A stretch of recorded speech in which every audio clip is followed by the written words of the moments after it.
Buenas amigos y amigas de la historia, bienvenidos a Mini Biografías Históricas.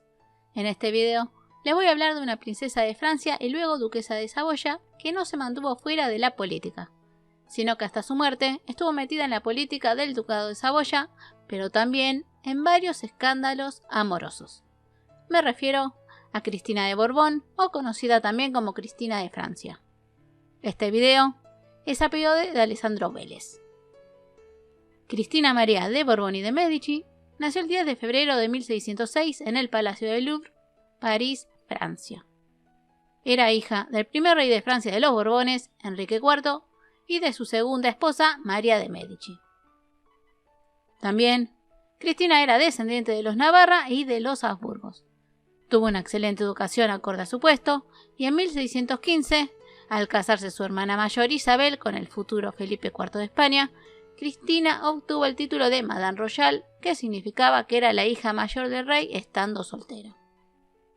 Anteriormente, en 1610, su padre es asesinado y asciende su hermano, Luis XIII de Francia, y como era la costumbre, las princesas eran educadas para casarse por conveniencia política y dar hijos.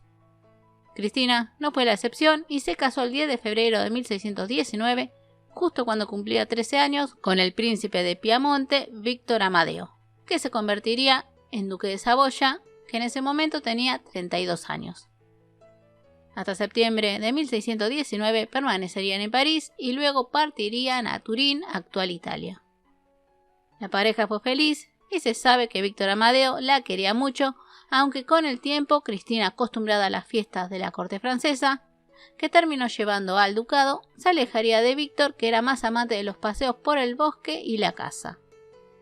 Igualmente, Cristina y Víctor tuvieron 7 hijos: Luis Amadeo en 1622, Luisa Cristina en 1629, Francisco Jacinto en 1632, Carlos Manuel en 1634, Margarita Yolanda en 1635, Enriqueta Adelaida en 1636 y Catalina Beatriz también en 1636.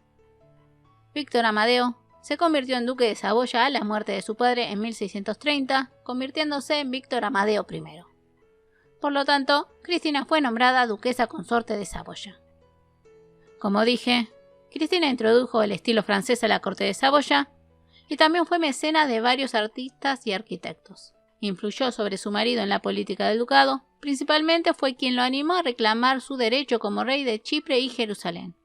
Y todo esto porque Cristina trataba de rivalizar con la corte inglesa de su hermana Enriqueta María, que era esposa de Carlos I de Inglaterra.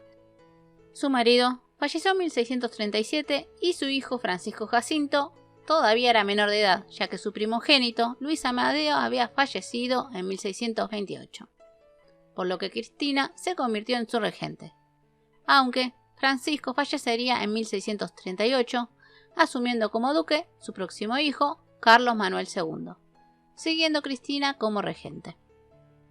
Ni bien fue regente Cristina, ya tuvo problemas con sus cuñados, que también buscaban la regencia. Tenemos primero a Mauricio de Saboya y luego a Tomás Francisco. Estos, al morir en 1638 Francisco, comenzaron la Guerra Civil Piamontés, donde hubo 2 bandos, los principistas, con ayuda española, y los madamistas, con ayuda francesa, en alusión de Madame Royale. Esta guerra civil duró 4 años, ganando Cristina, y en el Tratado de Paz firmado en 1642 se acordó que su cuñado Mauricio se casara con su sobrina Luisa Cristina, hija de Cristina, y aparte, los 2 cuñados formarían parte del Consejo de Regencia. Cristina no solo pudo mantenerse como regente, sino que también mantuvo la autonomía del ducado de mano de Francia, que quería anexionarlo al reino. En este sentido, Cristina supo sacarle provecho a la rivalidad entre España y Francia. Para 1648, Carlos Manuel fue mayor de edad y la regencia terminó, aunque el duque seguiría pidiendo más consejos a su madre, y de hecho, se siguió ocupando de asuntos generales, la correspondencia y la recepción de embajadores. Pero Cristina tuvo una parte de su vida diferente a la mayoría de las nobles de la época. Tuvo varios amantes, entre ellos el embajador de Francia, el conde Filippo d'Aglie e incluso su cuñado y yerno Mauricio. Este estilo de vida lo cambió ya en sus últimos años, que tuvo una conversión religiosa radical, dejando los placeres mundanos de lado, teniendo visitas regulares a las Carmelitas Descalzas. Cristina falleció en Turín el 27 de diciembre de 1663 a los 57 años, siendo enterrada con la vestimenta de las monjas de las Carmelitas Descalzas en la iglesia de Santa Cristina, en la Plaza San Carlos, en Turín. En 1802, sus restos fueron trasladados a la iglesia de Santa Teresa de Ávila, cerca de la misma plaza. A lo largo de los años, la regencia de Cristina tuvo duras críticas, aduciendo su libertinaje, el haber llevado las costumbres francesas a Saboya y el sometimiento al reino de Francia. Pero ahora se le reconoce que pudo salvaguardar los territorios y los derechos dinásticos de los Saboyas, como también los cambios urbanísticos que tuvo Turín. Bueno, chicos, chicas, me gustaría que me dijeran qué piensan sobre ella, si ya la conocían, aparte de ser hija del primer rey Borbón de Francia. Espero les haya gustado este video. No se olviden su like, de suscribirse, de activar la campana y de compartir el video. Les mando un fuerte abrazo y nos vemos pronto. Besos.